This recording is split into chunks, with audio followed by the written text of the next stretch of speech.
문제는 오늘 우리도 그렇다는 사실입니다. 본문에 38년 된 병자만큼은 아니더라도 오늘 우리는 수많은 사람들과 어울려 살면서도 그 안에서 외로움을 느낍니다.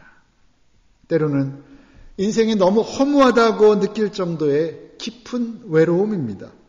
어쩌면 그런 이유로 상처를 받으면서도 사람들 만나고 돌아서면 상처밖에 남는 게 없음에도 불구하고 사람들을 찾아 나서는지도 모르겠습니다. 어떤 이는 천재는 3살이 되면 이미 고독에 눈뜬다, 그렇게 말했습니다. 러시아의 대문호 도스토옙스키는 고독이 곧 지옥이다, 그렇게까지도 얘기했습니다. 본문에 38년 된 병자처럼 내게는, 내 주변에는 아무도 없다는 처절한 외로움으로 사는 삶이 곧 지옥과도 같은 삶이라는 말이겠습니다. 고독하다, 외롭다라는 느낌은 그만큼 슬프고 또 아픈 감정입니다. 그러면 3살만 되어도 느끼게 되는 외로움을 우리가 어떻게 극복할 수 있습니까? 너무도 소중한 인생인데 어떻게 하면 외롭지 않게 살 수 있겠습니까? 요한일서 4장 18절에서 이렇게 말씀했습니다. 사랑에는 두려움이 없습니다. 완전한 사랑은 두려움을 내어 쫓습니다. 그렇게 말씀했는데 저는 여기서 두려움을 외로움으로 바꿔 읽어도 아무 문제가 없다고 생각합니다.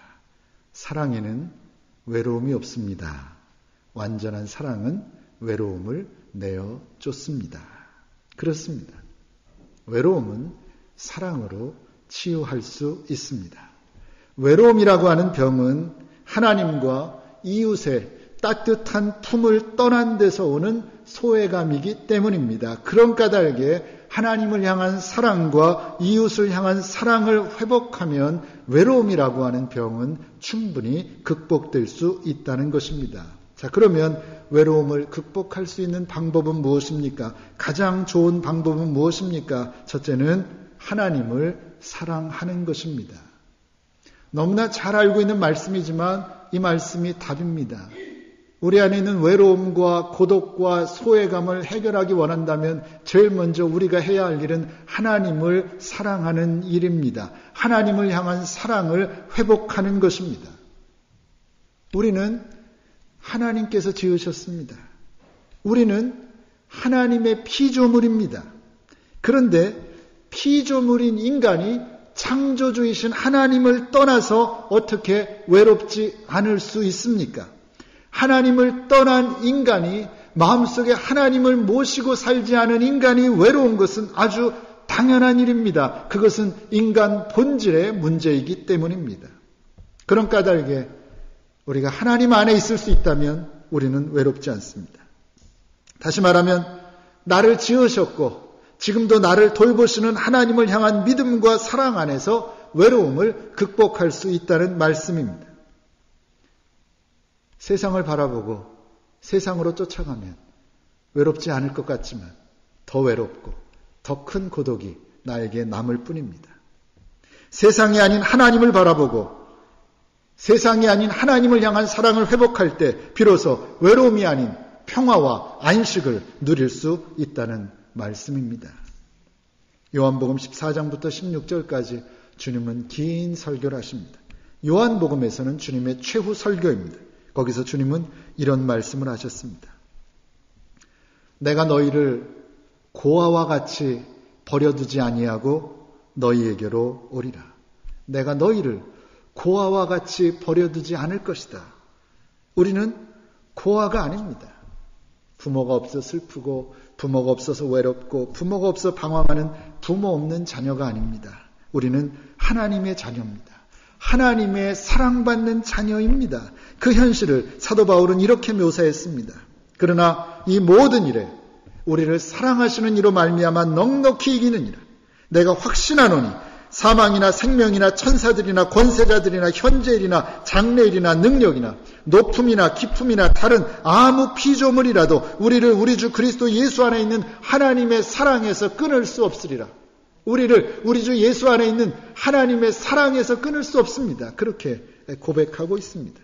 이것이 우리를 향한 하나님의 사랑입니다. 여러분을 향한 하나님의 사랑입니다. 그 사랑은 세상의 어떤 것도 끊을 수 없습니다. 죽음조차도 가를 수 없고, 죽음조차도 막을 수 없고, 죽음조차도 끊을 수 없을 정도로 하나님은 여러분을 사랑하십니다. 여러분 한 사람 한 사람을 향한 하나님의 사랑은 그 정도로 강렬하다는 말씀입니다. 또한 하나님은 이사야 선지자를 통해서 이렇게 선포하셨습니다. 야곱아, 이스라엘아, 이 일을 기억하라. 너는 내 종이니라. 내가 너를 지었으니 너는 내 종이니라. 이스라엘아, 너는 나의 이즘이 되지 아니하리라. 너는 나의 이즘이 되지 아니하리라. 하나님은 우리를 사랑하실 뿐만 아니라 결코 잊지 않으신다고 말씀합니다. 어느 정도로요? 있을 수 없는 일이죠. 어머니가 젖먹이 아기를 잊는 일은 혹시 있을지라도 나는 결코 너희들을 잊지 않을 것이다. 그렇게 말씀하십니다. 아니, 그렇게 약속하십니다. 그러면 우리가 할 일은 무엇입니까? 그 약속을 믿고 하나님을 바라보는 것입니다. 이미 모태 안에서 나를 지으신 하나님을 바라보고 하나님을 향한 사랑을 회복하는 겁니다. 세상으로 달려가는 마음, 세상을 향한 그 사랑은 이제 조금 거두고 하나님을 바라보고 하나님을 향한 사랑을 회복하는 겁니다. 그리고 하나님의 사랑 안에서 사는 것입니다. 그러면 외롭지 않습니다. 어떤 고난 속에 있어도 결코 외롭지 않습니다. 하나님이 나와 함께 하시기 때문입니다. 하나님이 세상은 알 수도 없고 세상은 줄 수도 없는 하늘로부터 오는 평화를 우리에게 허락하시기 때문입니다. 외로울 때 사람들에게 달려가지 마십시오. 사람들에게서 평화와 안식이 나올 수가 없습니다. 외로울 때 나를 지으신 하나님을 바라보고 하나님의 품에 안기시기를 바랍니다. 그래서 어떤 형편 속에서도 하나님이 주시는 평화와 안식을 누리며 살아가는 저와 여러분들 되시기를 바랍니다. 두 번째는 사람을 사랑하는 것입니다.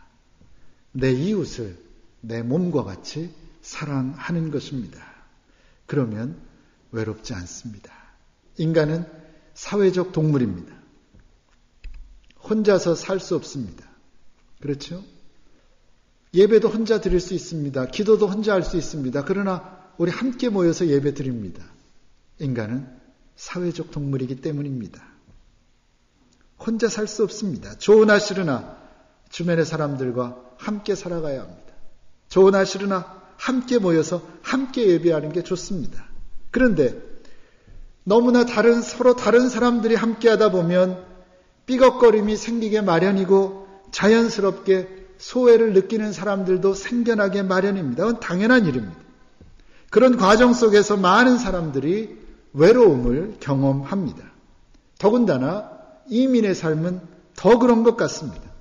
한국에 살 때보다 훨씬 더 외롭습니다. 그렇죠? 한국에 살 때보다 훨씬 더 상처도 쉽게 받습니다. 한국에서 웬만한 것 갖고는 끄떡도 안 했는데 여기서 누가 턱 건드리기만 해도 마음에 큰 상처가 됩니다. 외로워서 그렇습니다. 그리움도 더 깊어지는 것 같습니다. 제 경우에는 가능하면 말을 아끼려고 합니다. 노력합니다. 목회자들의 모임에 가서도 가능하면 들으려고 합니다. 그런데 제가 성숙해서가 아니라 그러는 그 이면에는 나름대로의 다른 마음이 깔려 있습니다. 왜 그러냐면